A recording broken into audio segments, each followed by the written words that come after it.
무더위가 한창이지만 국회는 여전히 차갑습니다. 여야는 한일 갈등 해법에 이어 중국과 러시아 항공기의 영공 침범 대응을 놓고도 여전히 맞서고 있습니다. 네, 90일 넘게 추경안 처리도 이뤄지지 않고 있는데요. 강희용 한양대 특임 교수, 이경수 전 새누리당 부대변인의 생각 직접 들어보도록 하겠습니다. 안녕하십니까? 네, 안녕하세요. 오셨습니까? 어제 아마 두 분 다 좀 놀라셨을 겁니다. 러시아 군용기가 영공을 침범했다. 사상 초유의 사태인데 정치권에서는 글쎄요, 조금 다른 이야기가 나오고 있거든요. 저희가 준비했습니다. 듣고 오시죠. 동맹과 우방을 업신여기는 이 정권이 자초한 위기라고 보입니다. 한마디로 얼빠진 정권의 얼빠진 안보 정책입니다. 주변 열강의 먹잇감으로 전락해버린 구한말 조선의 그 처절한 모습이 생각납니다. 국제 정세에 어둡고 국가 발전을 게을리한 무능한 왕조가 결국 망국을 막지 못한 그 처참한 과거가 떠오릅니다. 제1야당인 자유한국당 안에서는 이번 사건과 관련해서 국제 호군이 대한민국 사방이 뚫렸다느니 정부를 공격하기에 급급한 이야기만 나오고 있습니다. 일본의 어처구니 없는 주장은 언급할 가치조차도 없지만 제1야당에서 국가 안보상의 문제를 정쟁의 빌미로 삼는 것은 참으로 개탄스러운 일입니다. 들으셔서 알겠지만 나경원, 이인영 두 원내대표는 오늘도 굉장히 다른 얘기를 하고 있는데요. 일단은 이야기하기 전에 어제 사태에 대해서 좀 어떻게 생각하십니까? 일단 기본적으로 이 한반도를 둘러싼 동북아 질서가 재편되는 과정에서 러시아 군용기가 사실 이제 한국의 영공에 이제 직접 들어온 건 사실 처음 있는 일이고 이런 일들을 이제 하나의 징후로 받아들여야 된다고 생각이 듭니다. 그래서 지금 소위 이제 미국과 중국이 무역 전쟁을 하고 있고 그 근저에는 G2라고 해서 패권 국가로서 역할들을 지금 서로 차지하기 위해서 그런 무역 전쟁과 함께 세계 패권 국가로서의 지위를 확보하기 위한 노력들을 하고 있거든요. 그러나 이제 중국은 동남아 일대를 중심으로 해가지고 그런 역할들을 미국의 어떤 봉쇄를 저지하기 위해서 노력을 하고 있고 그런 과정에서 극동, 즉 동북아 일대에 있어서만큼은 러시아와의 협력. 그래서 지금 최근에 이제 한미일 어떤 동맹 체제가 이제 굳건해 가는 과정에서 실제로 북중러라고 하는 이 한반도를 둘러싼 그 비핵화 내지는 한반도 평화 체제를 가는 과정에 있어서의 협상이 좀 내밀하게 진행되고 있는데 그 과정에서 러시아의 조력들이 필요한 거 아니었겠느냐. 그래서 중국과 러시아의 어떤 협력 체계 이런 것들이 이제 시범 운용되는 과정에서 이제 발생한 일을 보여지는데 물론 저는 러시아가 뭐 기기 오작동이었고 계획된 항로가 아니었다라고 주장하는 거를 100% 믿을 수 없다고 봅니다. 그 부분에 있어서 오히려 한국이 갖고 있는 여러 어떤 정보를 좀 달라라고 얘기했다는 거는 좀 다른 의도가 있는 거 아니겠느냐 이런 생각이 들고요. 이럴 때일수록 한국의 정치권은 여야 할 거 없이 정부에 대한 그 정부가 갖고 있는 그 어떤 정보와 그다음에 여러 한미 동맹의 여러 협력 관계에 대한 신뢰를 가지고 지켜보면서 좀 힘을 좀 모아야 될 때다 이렇게 보여집니다. 알겠습니다. 네, 박사님께서 어떻게 생각하시는지 궁금한데 어제 놀라셨죠? 예. 놀랬다는 이유는 이제 이거죠. 한 번도 아직까지 이제 중국은 그동안에 우리 카디즈를 수차례 항공식별으로 많이 왔었죠. 침범했었습니다. 근데 러시아 군용기가 우리 카디즈를 침범했다는 것에 대해서 굉장히 이례적이다. 더군다나 이제 목적은 그 중국과 러시아의 합동훈련이었다고 하는 점에서 우리는 주목할 필요가 있다는 점이 있고요. 나머지를 뭐 우리 이제 강 교수님께서 말씀 잘 주셨고 저 비슷한 생각입니다. 다만 이제 한 가지는 최근 들어서 동북아 질서가 재편되고 있다는 말씀 저도 동의하는데 한미일 공조 관계가 굳건히 가고 있다고 하는 데에 대해서 제가 조금 이제 그건 좀 아닌 것 같다라는 이제 생각이 들고요. 물론 이제 한일 관계는 뭐 전통적으로 좀 문제가 좀 있었죠. 삐걱삐걱하고 이제 흘러왔는데 최근 들어가지고 이제 한일 관계가 이제 구체적으로 무역 전쟁까지 벌어지기 이 시기에 아마 러시아하고 중국의 그 속내는 한미일 공조가 얼마만큼 견고한 건지 어떻게 대응하는지 보자. 아마 이걸 한번 그 틈새를 한번 찔러보는 게 그런 아마 의도인 것 같다는 생각이 저 들고요. 그래서 이제 러시아에서 아까 강 교수님 말씀하셨듯이 러시아가 이제 그 국방부 또는 무관을 통해 가지고 우리 예. 무관 저기 대사관무관을 통해 가지고 기기 오작동 때문에 있었다라고 하는 얘기는 저는 100% 거짓말이다. 믿는 사람이 거의 없을 것 같은데요. 100% 거짓말일 것이다라고 이제 보는 거죠. 세계 최강의 군대 중에 하나가 러시아군이거든요. 전 세계의 그 미국 동맹국을 제외하고 나머지 동맹국에 전부 다 그 러시아 전투기를 수출하는 나라에서 예. 오작동을 일으켰다면 난리가 없다. 엄청난 큰 문제가 발생하는데 그거를 얘기하는 거는 아마 저희 군이 그만큼 이번에 대해서 대응을 잘했다고 보여지는 거예요. 네. 실제로 군사 한국은 러시아에 비해서 군사 약소국이거든요. 예. 그럼에도 불구하고 우리 공군이 즉각 출동을 해서 경고 사격도 하고 그다음에 성광도 쏘고 하는 이런 강력한 모습을 보고 아마 러시아도 아마 조금 찔끔했을 겁니다. 좀 예. 그래서 이제 자기네들이 더 핑계를 대기를 적어도 미일 공조 그다음에 미국의 어떤 협조 이런 체계는 조금 자기네들이 문제가 있는 것은 확인했다. 예를 들어 가지고 한미연합사에서 이번 사태에서 아무런 반응이 안 나왔거든요. 예. 그걸 보면은 한미일 공조는 조금 문제는 있지만 적어도 대한민국 자체 내에서의 어떤 그 안보 태세는 명쾌한 것 같다라는 이 정도로 아마 러시아하고 중국은 이해했어요 믿습니다. 알겠습니다. 근데 이번에 어떤 그 러시아로서는 그 한국의 어떤 군사적 대응 체계를 예. 이제 확인을 할 수 있었지만 또 한 가지는 일본과 한국 사이의 예. 어떤 독도 영유권 문제, 즉 지금 이제 아까 말씀하셨듯이 경제 문제로 좀 첨예하게 갈등을 겪고 있는 문제 상황에서 예. 독도라고 하는 전통적인 한일 간의 어떤 쟁점 상황, 그 갈등 예. 상황에 대해서 사실 상당한 이제 논란거리를 던져둔 겁니다. 그래서 예. 지금 사실 이제 일본의 입장에서도 경제 보복을 하고 이제 뭐 막장으로 가는 판에서 지금 사실 이 독도 문제에 대해서 조심스러워하지 않거든요. 사실 예. 어제 같은 경우에 스가 장관의 그 반응을 보면은 전혀 조심스러움이 없습니다. 왜 우리 땅에서 니네가 공격을 일본은 하고 뭐늘 총을 그래왔던 쏘고 것 그랬느냐라고 같습니다. 예. 하면서 이런 부분에 대해서 이제 물론 이제 그것이 자기네들이 향후에 어떤 자기네들이 영토를 주장하기 위한 근거로 만들기 위한, 예. 기록 차원이라고 하더라도 실제로 그런 부분들이 지금 한일 간에 전면적으로 붙고 있는 상황을 예. 더 촉발시키고 있는 그런 상황을 사실상 이제 중러가 이번에 좀 의도한 거 아니겠느냐 이렇게 보여집니다. 알겠습니다. 두 분 말씀하신 것처럼 지금 뭐 러시아 군용기 침범 거기에 뭐 독도 문제까지 자 정치권의 반응에 대한 이야기를 저희가 좀 해봐야 될 것 같습니다. 나경원 원내대표는 이 정권이 자초한 위기다, 얼빠진 정권이다. 이인영 원내대표는 이런 걸로 정쟁의 빌미를 삼는 건 좀 아니지 않느냐. 어떻게 보십니까? 일단은 뭐 나경원 원내대표는 제1야당 원내대표로서 예. 지금 상황에 대해서 정말 어떻게 생각하시는지 저는 거꾸로 여쭤보고 싶어요. 예. 그러니까 지금 상황이 그 중국과 러시아의 어떤 군용기가 왔다가 간 걸 가지고 예. 전체의 어떤 외교 정책이나 이것을 폄하하거나 이런 발언들이 과연 그러니까 문재인 정부를 공격하고 정부 여당의 어떤 그런 것을 나무라는 데는 뭐 의미가 있을 수 있겠지만 문제 해결은 전혀 도움이 되지 않는다. 그리고 이제 구한말 얘기를 자꾸 하시는데요.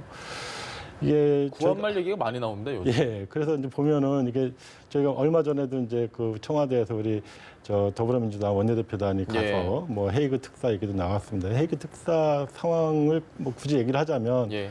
한 1904년도에 그 오늘 요번에 이제 러시아가 예, 쳐들어왔으니까 러일 전쟁이 있었습니다. 네. 러일 전쟁이 있었고 그 해에 일본이 한국을 병합하기 위해서 예.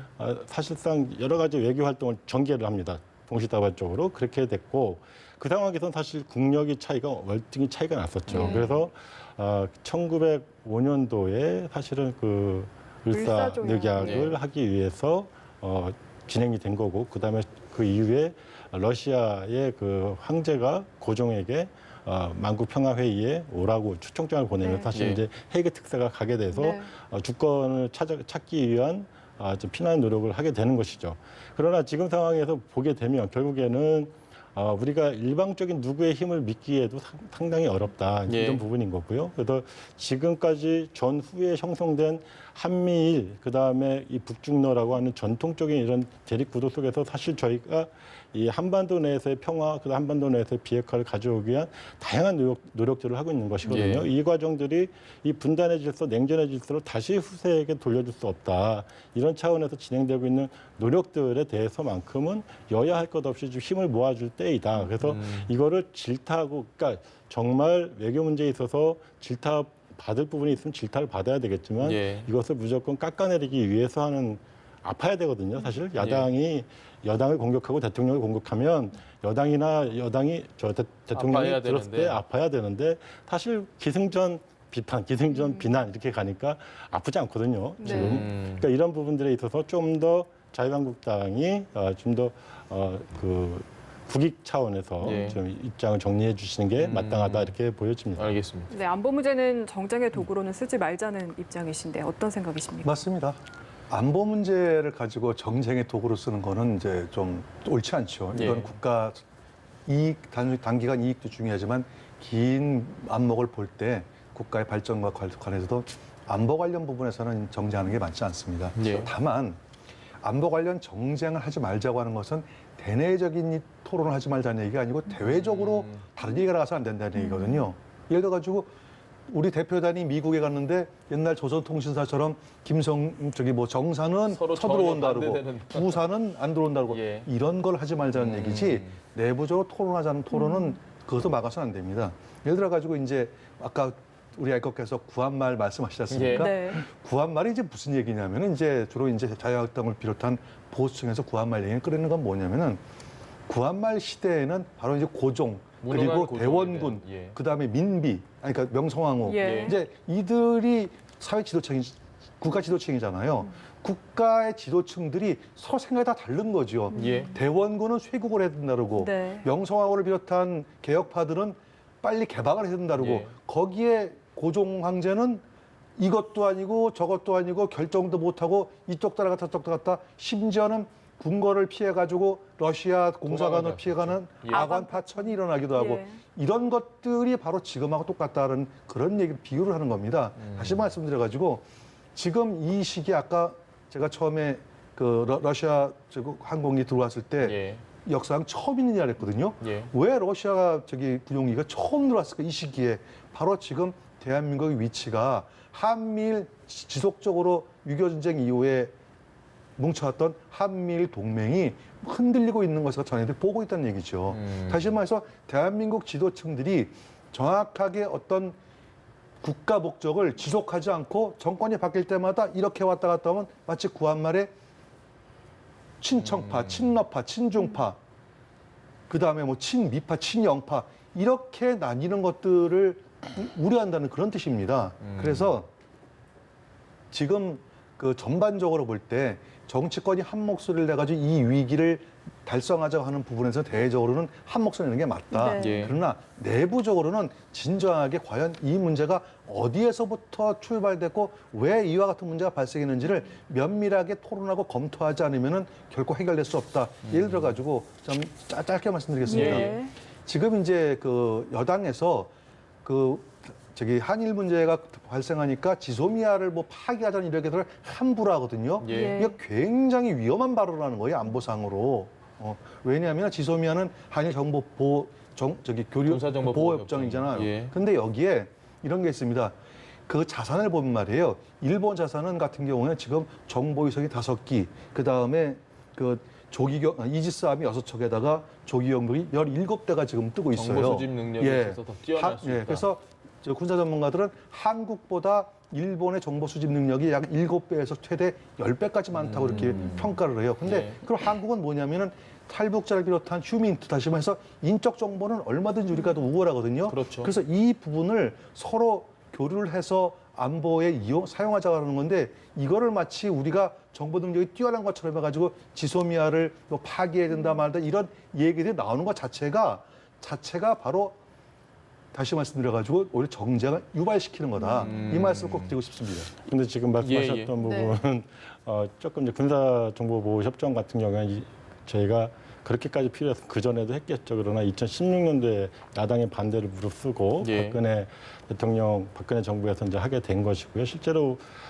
일본이 이제 다양한 어떤 통신 기술이나 이런 거 갖고 있지만 실제로 북한과 인접한 지역에서의 통신 정보에 예. 대해서는 그러니까 우리나라가 월등한 정보를 갖고 있는 것이고 일본은 전자전이나 이걸 통해 갖고 장거리 정보를 갖고 있을 뿐입니다. 네. 그래서 이 과정에서 사실 정부의 어떤 우위를 비교한다는 건 사실 의미가 없지만 예. 단지 휴미트만 있다라고 얘기를 하시는 거는 좀 정정할 필요가 있을 것 같고요. 예. 그다음에 이 지소미아 같은 경우에도 실제로 저희가 이걸 파기하겠다 안 하겠다 이런 개념이 아니라 실제로 이 일본이 한국을 더 이상 동맹으로 인정하지 않겠다라고 하는 태도에 대해서 신뢰 없다 뭐 이렇게. 그 신뢰 없다에 대한 상응 조치로서의 어떤 검토할 고려, 카드, 예. 고려하는 카드 정도 수준이다 보여지는 것이고요. 그런데 이거를 자유한국당에서는 마치 청와대나 이제 여당이 이것을 파기하는 것처럼 몰아가고 있는 것조차도 실제로 이거를 근거로 한 일본 관계의 회복을 바라는 것인지 예. 이걸로 와서 파탄나기를 바라는 것인지 모를 정도예요. 그래서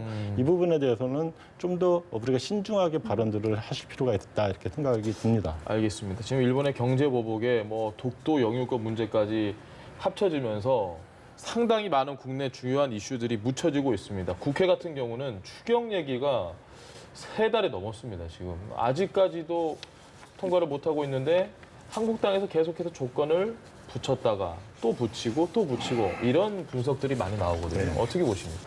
사실 저는 역대 모든 추경 여야 관계를 보면은 예. 사실은 야당은 가장 강력한 투쟁이 사실 예산 투쟁이거든요. 예산안을 볼모로 해가지고 투쟁하는 거죠. 그러다 보니까 사실 최근에는 그런 일이 없었지만 불과 3, 4년 전만 하더라도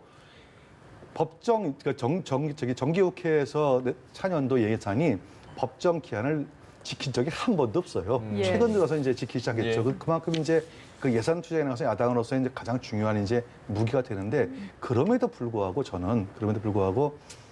예산 문제를 가지고 다른 거가 연계하는 건 전 예전부터 반대했어요. 그건 왜냐하면 예산이라는 것은 곧 차년도에 국가를 운영하는 동력이거든요. 예. 또 당장 필요한 부분에 당장 예산이 들어가야만 또 경제가 또 살아나고 국민들이 생활할 수 있는 거기 때문에 그래서 저는 그건 반대인데 다만 이제 그럼에도 불구하고 이제 저는 이제 이런 생각을 하고 있어요. 우리나라는 희한하게 추경 만능론이 생겼어요. 역대 모든 해마다 계속해서 추경을 매년. 하고, 추경을 하고 한 번도 추경을 빠진 적이 없어요. 왜 그럴까요? 그러면 처음부터 국가 예산을 설립할 때 전혀 예측 못하고 있다가 갑자기 생길 수 있지만 그런 것도 예측 못하고 매년 추경을 한다는 것도 전 문제다. 두 번째, 예를 들어 가지고 이제 뭐 이건 굉장히 지엽적인 문제입니다만 지금 정부 여당에서는 추경을 할 때 뭐 강원도 산불이라든지 그런 예. 거를 뭐 재예산 이거 빨리 필요하다 얘기했습니까? 근데 저는요 국회 예산정책처에서 발행한 자료가 있는데 거기에 예. 보면 이런 게 있어요. 그 강원도 산불 같은 경우에는 이미 행자부의 예산이 약 7천억이 잡혀 있어요. 그거 쓰라고.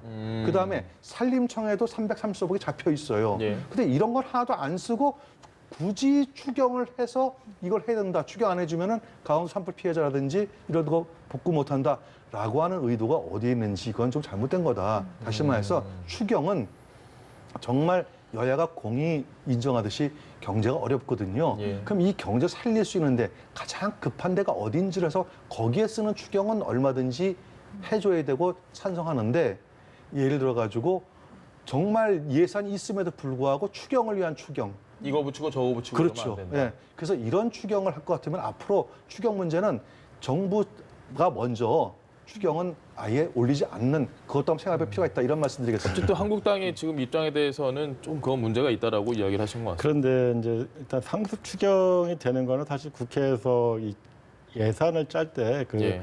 구조적인 문제도 있습니다. 이제 그런 부분이 있지만 실제로 사회가 좀 더 다양화되고 그다음에 역동적이 되다 보니까 이 추경의 어떤 예산 대응 필요성들이 존재를 하는 것이고 이번 추경 같은 경우에는 이제 네. IMF나 WTO 같은 데서 직접 한국 재정을 전체적으로 점검을 해가지고 점검만이 네. 왔다 갔습니다. 그러면서 적극적인 재정 정책의 필요성들을 제안했기 때문에 약 11조 원대 규모의 추경 필요하다라고 얘기해서 예. 정부가 그런 의견들을 받아들여서 11조 너무 많고 6조 7천억 정도를 수용을 한 겁니다. 그래서 이것은 뭐냐 결국 전체적인 경기 하방 국면에서 경기를 살려내기 위해서 하는 것입니다. 그 안에 물론 강원도 산불 피해, 포항 지진 피해도 있습니다만 궁극적으로는 이제 경제 하방 구조를 막기 위한 것인데 예.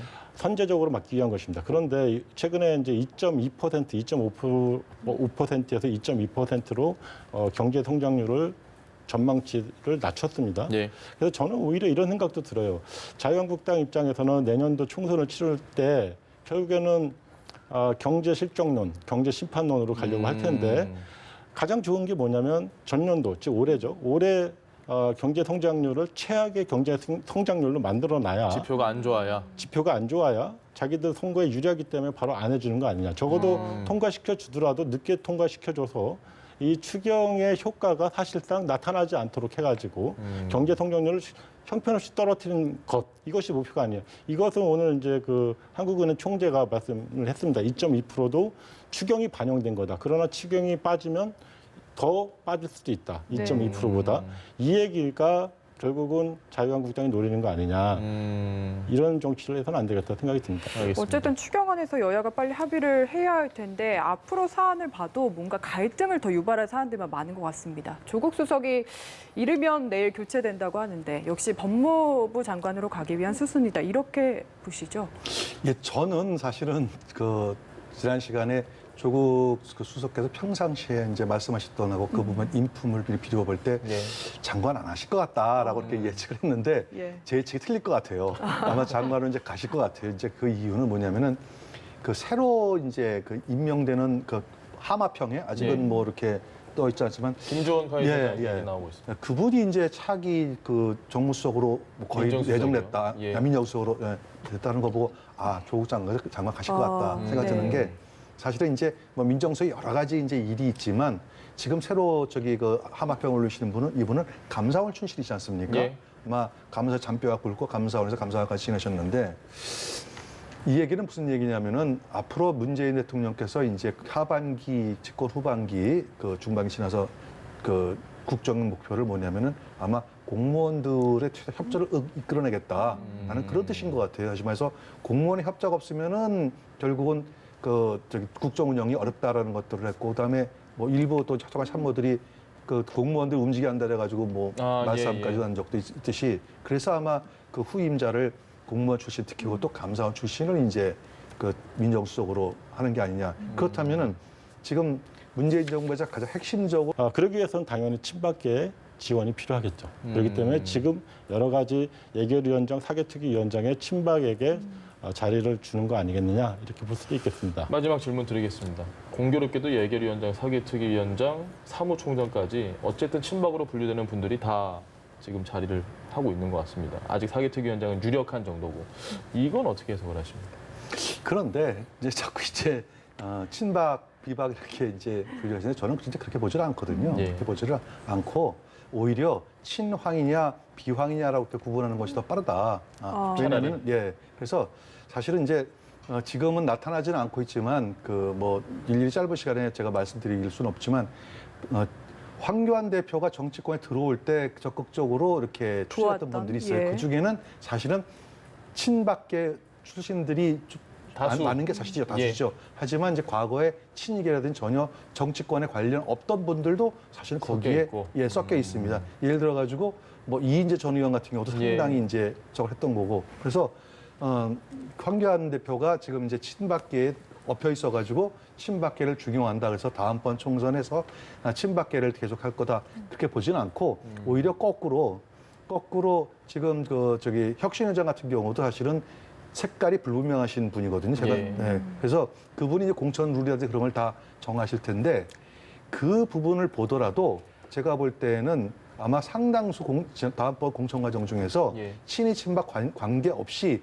정확한 룰을 가지고 어쩌면은 친황 비황으로 나눌 수도 있는 건가요? 친정 체제 쪽으로 강화하려는 그런 움직임이 보여진다면은 더 이상 친이 친박 이 구분보다는 친황인지 비황인지 아마 이쪽으로 보는 것이 더 정확하게 분석이 가능할 것이다 이렇게 보여집니다. 알겠습니다. 그렇게 되면 이제 친박에 기반한 친황 정도가 될 것 같고요. 최근에 이제 홍준표 전 대표가 친박 이중대로 총선 승리 어렵다 이렇게 얘기를 합니다. 그래서 최근에 어떤 친박 중심으로 돌아가고 있는 네. 자유한국당의 당직 임명 과정에 대한 비판적인 의견도 있다는 것을 좀 알아야 될 것 같습니다. 알겠습니다. 네, 오늘 말씀 여기까지 듣겠습니다. 두 분 말씀 감사합니다. 예, 고맙습니다.